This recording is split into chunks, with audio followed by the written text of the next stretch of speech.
welcome to the second episode of hashtag Every Role Matters Survivor Series. I am joined today by these two lovely people, Adam and Elizabeth, and I'm going to have them introduce themselves before I go into the theme for today and ask them some questions. Let's start with Adam. Hello, I'm Adam. I'm also known as Daddy Warbux in the gaming space, and I am the administrator for the DWB RPG Discord server. Fantastic. And Elizabeth? Hi, everybody. My name is Dr. Elizabeth Kilmer. I am the Director of Education and Training for Game to Grow, which is a nonprofit that uses games of all kinds to promote educational, personal, and community growth. We're most well known for our groups utilizing Dungeons and Dragons. Fantastic. Well, thank you both so much for being here. I'm super excited to jump into this. So today's theme is kind of how your experience have accepted or affected event organization and how event organization affects your mental health and your work. Like I said before, this is supposed to be meant as much of a discussion as we can make it. And just whenever you have follow-up questions, go right ahead and ask. If you have any questions for me, we can do that too. So the first question is going to be actually for Adam. So can you kind of tell your story about the things that have happened to you and how you got into this? Yeah. So for me, my interest in wanting to be involved in suicide prevention and mental health services was that, I myself have benefited from, counseling and treatment and, through my own life. I had, attempted suicide before, and I've struggled with mental health ever since I was a teenager. And then, I went to counseling and treatment. And as I received help that, helped me cope and as I learned to, kind of gain some skills that helped me through, I decided that I wanted to do the same for others. And for a career outside of the gaming space, I actually work in the mental health field as well. I'm a behavior specialist. I work with at-risk teens, and that kind of transferred over into the gaming space with wanting to make a space where we could talk about mental health issues and, just kind of be open and honest about how we feel and, what we should do about it. And then really focusing on suicide prevention and, normalizing a lot of those discussions.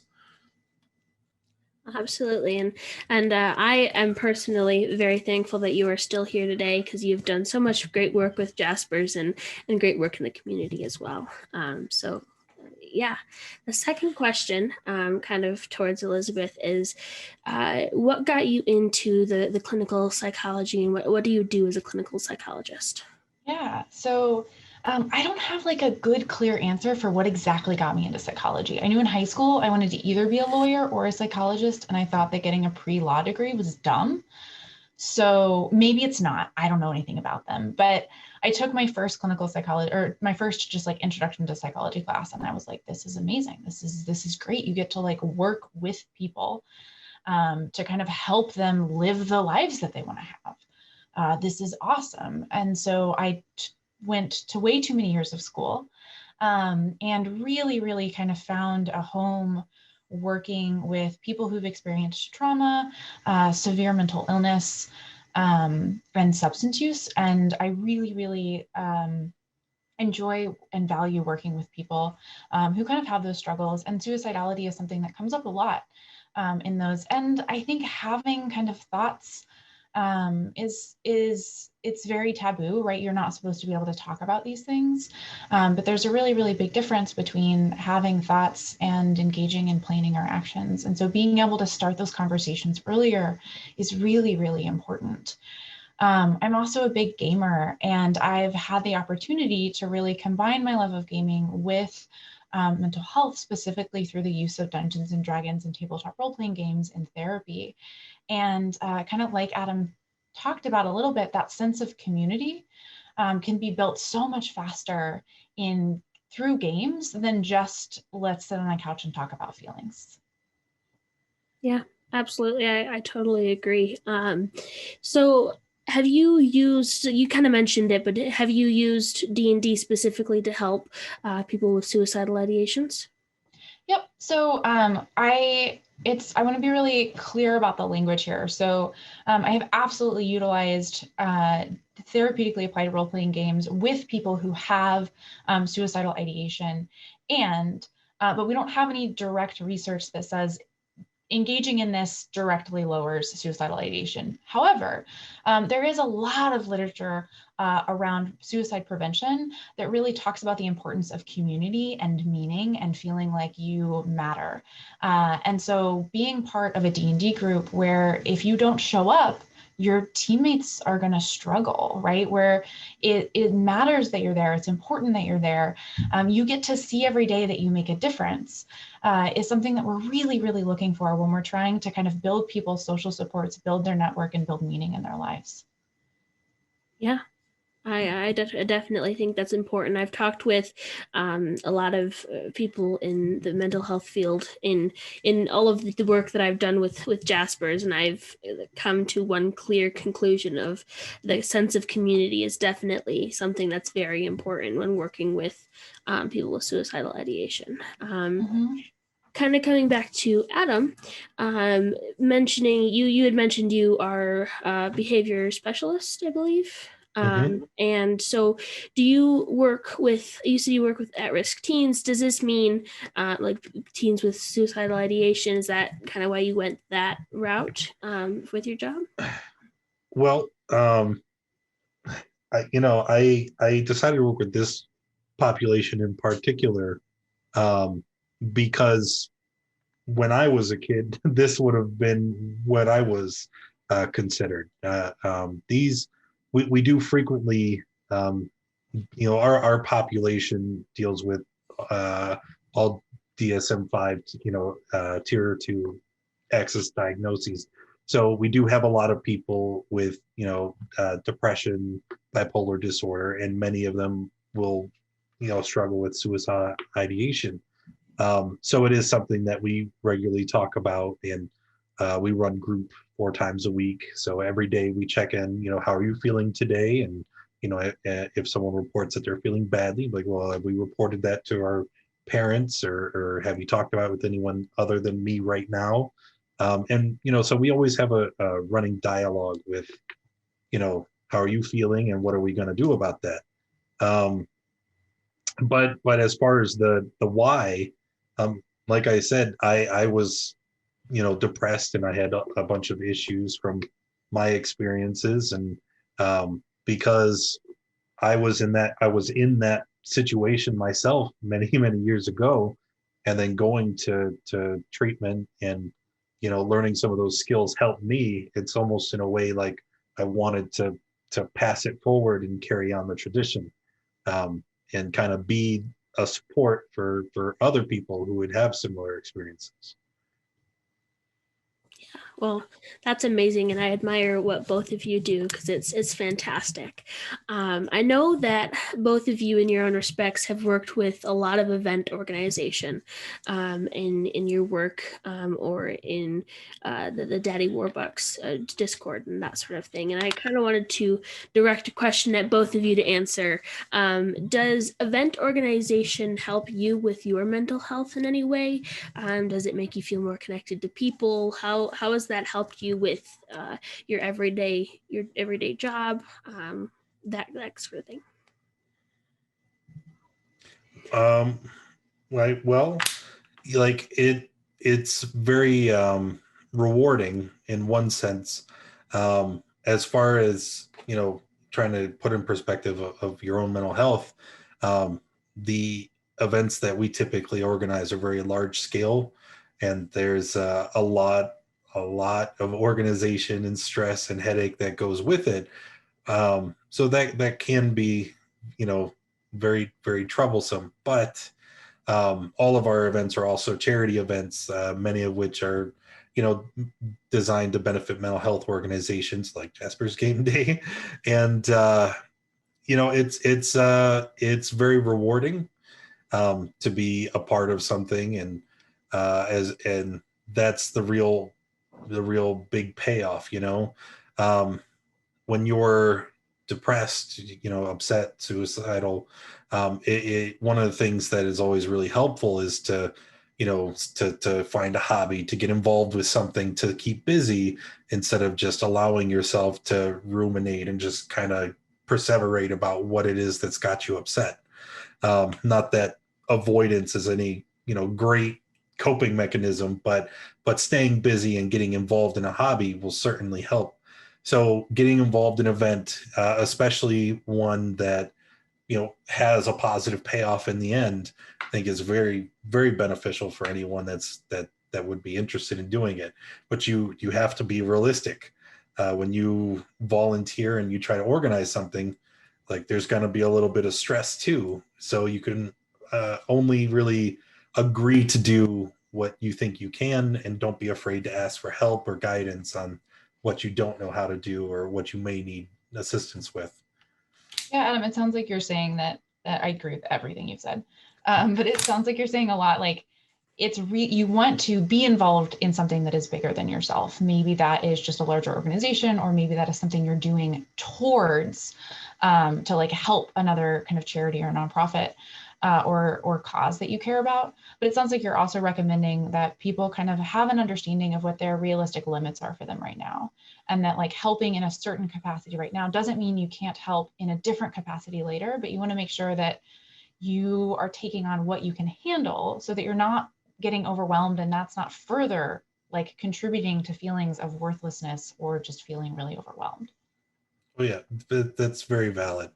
And part of what we do when we organize events, we'll end up coordinating with literally hundreds of DMs and players and people, and it's very common that someone will message me and say, "Well, I'd really like to help, but this, that, whatever," and it's like, just do what you can, and if you can't, it's okay. Like you shouldn't really be pressuring yourself or doing anything that you don't feel you're able to. Part of this whole process and of event organization period is we're all volunteers. We don't expect anybody to try and stress themselves out to participate, and you're supposed to feel good at the end of the day. So if it's stressing you out and you don't feel good, then don't do it. We'll find something else that you can do. It's Absolutely. And it sounds like the focus here, right, is you are more than your productivity, right? If you're engaging in something because you think it's going to help you feel connected and it's going to help your mental health, and you just feel burned out and worn out and exhausted, then either that might not be a great fit, or you're saying yes too many times. Which is something that we've all done, right? Especially if your goal is to just feel connected and you're having a really hard time. To kind of go back, I guess, to my answer to your question about event organization. Event organization can be an amazing thing to be involved in because it allows you to make new connections. It allows you to also have a reason to talk to people, which can be really, really helpful, especially if you're getting really in your head and you feel like nobody wants to talk to you or that you don't matter. Having a purpose to start conversations can be really, really helpful. But thinking about why you're there and what's important, and also knowing that if you continue to reach out and you're continuing to reach out and you're continuing to reach out, and you're feeling like even though you're connecting with tons of people, you're still feeling really isolated and you're still feeling really disconnected, it could be that your brain's just having a really hard time connecting. And so event organization might be absolutely a part of how you start to get your brain back in the space where you and your brain can be friends again. But you might also need some extra help from a therapist or some other kind of mental health professional. Yeah, absolutely. I know that since I've gotten into event organization, I've definitely had to make sure that I focus on myself sometimes. I always go up to my grandma's after I after I organize it, like after the event that I'm organizing is all over with, I'll go up to my grandma's and I'll just spend a few days up there and not worry about any of the real life responsibilities for a little while. So I definitely That's think, awesome. yeah, it's a good like cool down for me, you know. Absolutely. Yeah, that kind of making sure that you're okay is really important, because if you kind of run and run and run and run yourself out, you're not going to be able to keep helping and keep moving forward. That can be hard. Absolutely. So kind of going along with that self-care aspect of things, Adam, can you tell me when you got into like the event organization stuff, and kind of what are some self-care rituals or things that you have learned since then? Well, I guess what really started it all was it was through involvement with another charity, Extra Life, which is the big uh, movement through the gaming community for Children's Miracle Network hospitals. Um, I heard about it on Reddit. It seemed like a really cool thing, so I figured I would make a page and get involved.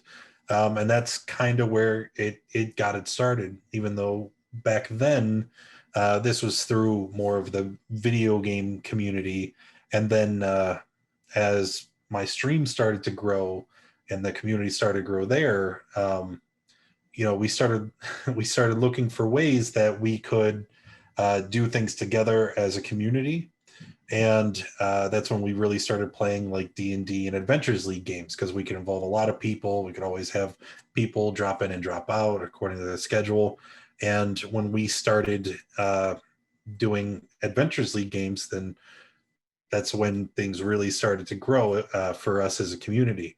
So then as that became our main focus, the events that we were planning would focus less and less on video games and other things, and they would be solely, D&D organized play.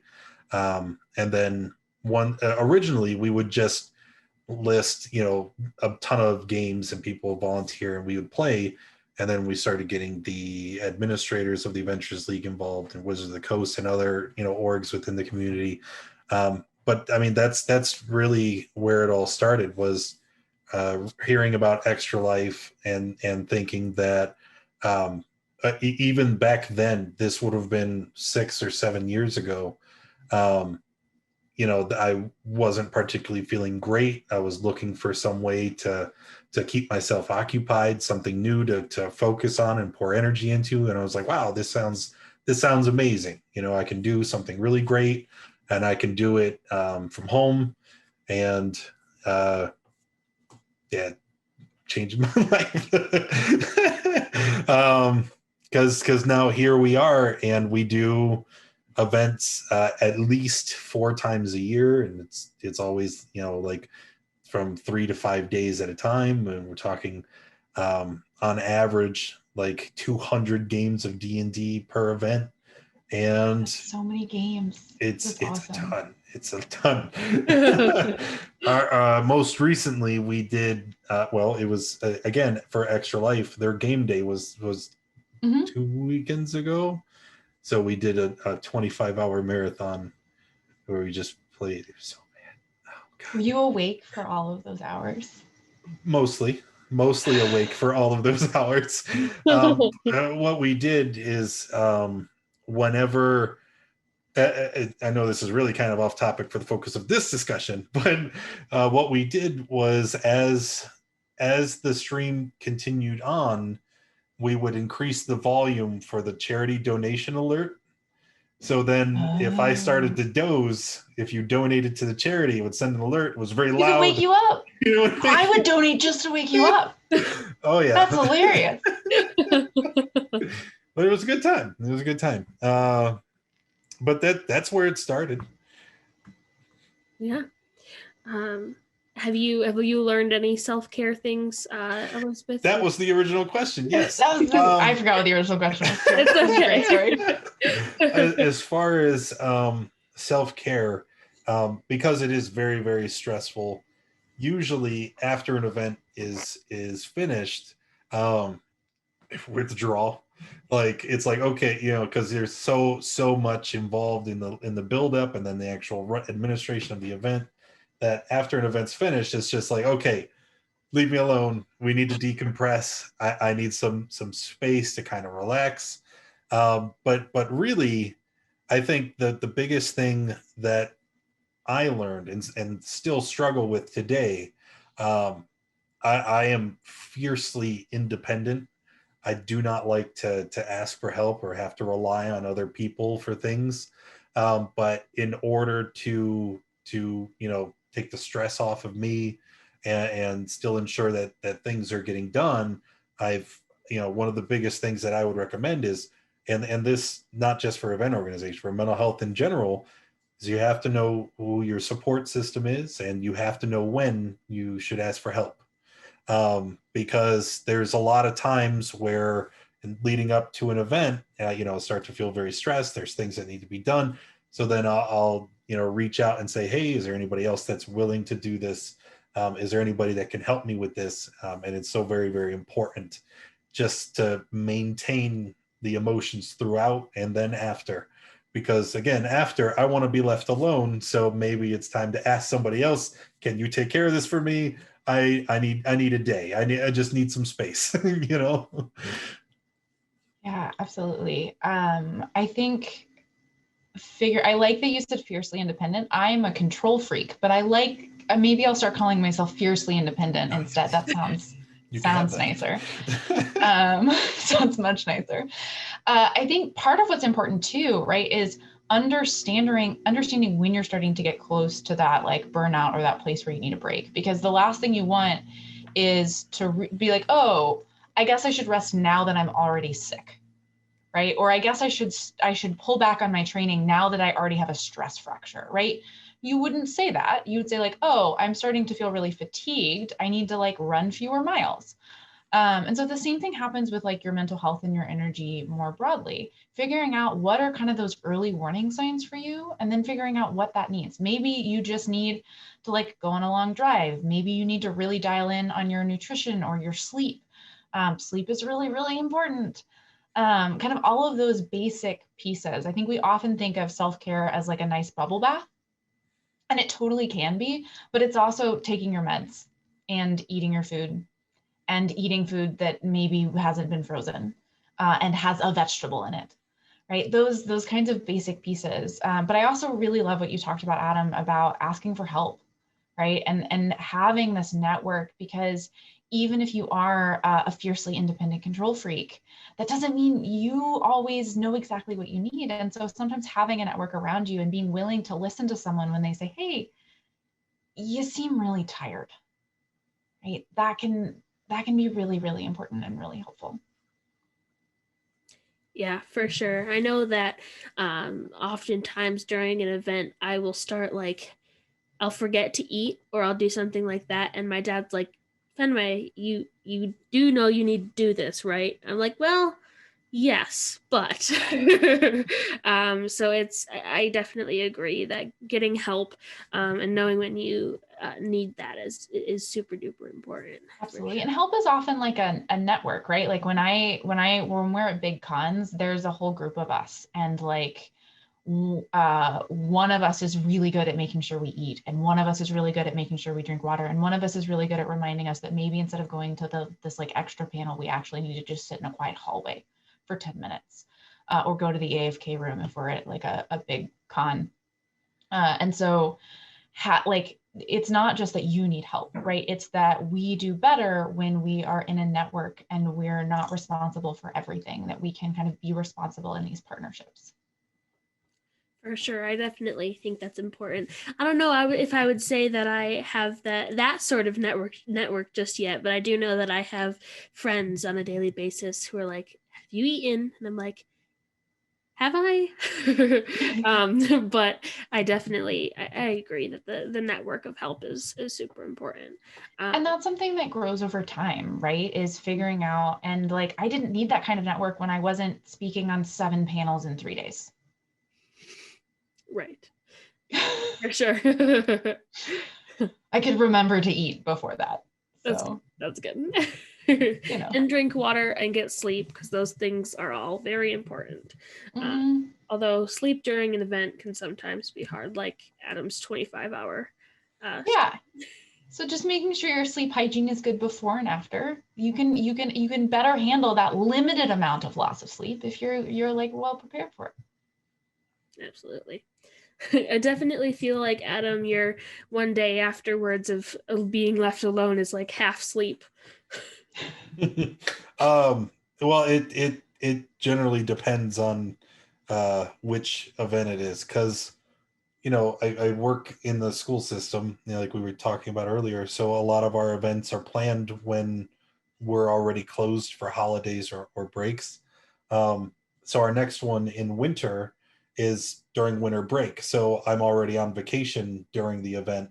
I don't need to take a day for sleep. But in fall, I wasn't on break. I had to go to work the next day.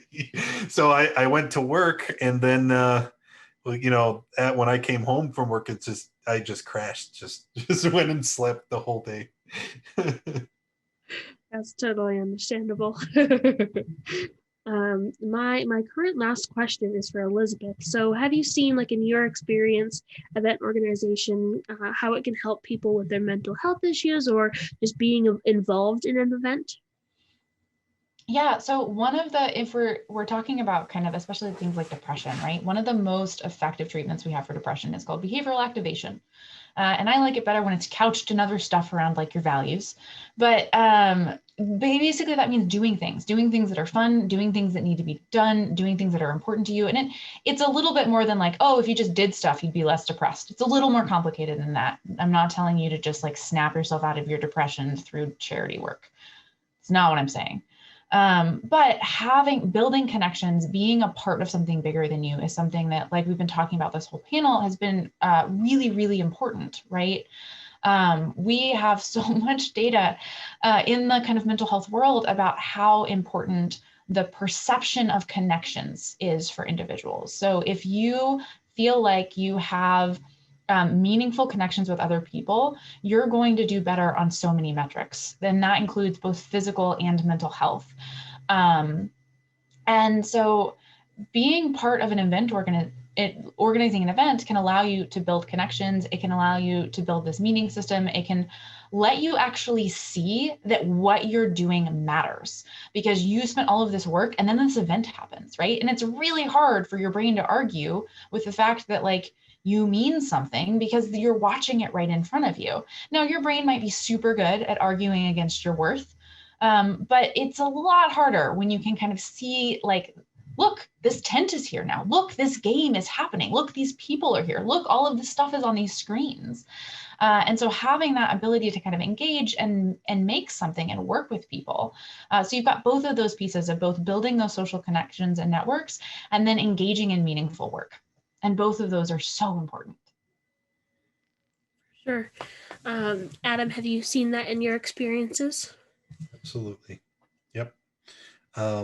It's I think we've been saying the same thing, because just like I have experienced and help getting involved in something and giving meaning to what it is you're getting involved in, certainly a step in the right direction. For sure. Well, that is definitely something that I think is super important. And that is also the last questions that I had for both of you.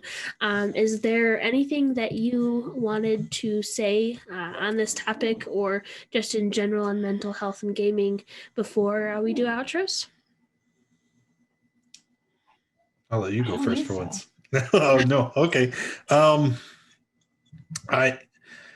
The only thing that I guess my final thought on the topic of suicide, depression, and is that if you are upset, if you are feeling suicidal, definitely seek help, whether it's I talked about a support system earlier, and whether it's a friend, a family member, or a professional, you need to take the first step, no matter how uncomfortable or awkward it may be, and kind of reach out and say, "Hey, I'm hurting, and I need to talk." And coming from someone who had been there before, and has already went through those steps, it can be better. It's not easy, and it's not quick, but if you do try, there can be a better day for you tomorrow. I wish there was a better way to say that, but I'm not good with the words. So I want to follow up on that. Reach out. And also, I wish that I could tell you that every single mental health professional you're going to meet is going to be good, and that they're going to understand you, and that they're going to respect you. And unfortunately, mental health professionals are also humans, and some of them suck. And I wish I could weed all of them out and make them go away, but I can't. And so the thing that I would add on top of Adam's is, if you've had a bad experience with a mental health professional, I really hope that you're willing to try again. Whether that is seeing someone in person or via video, whether that is reaching out on a crisis text line. But there are good ones out there. Yes, and I have two of them here with me today. So thank you both for being on this and sharing your stories. And I'm going to ask both of you if you can kind of outro yourself, tell people where they can find you. And then, of course, I'll put all of this in the links below as well. So we'll start with Elizabeth this time.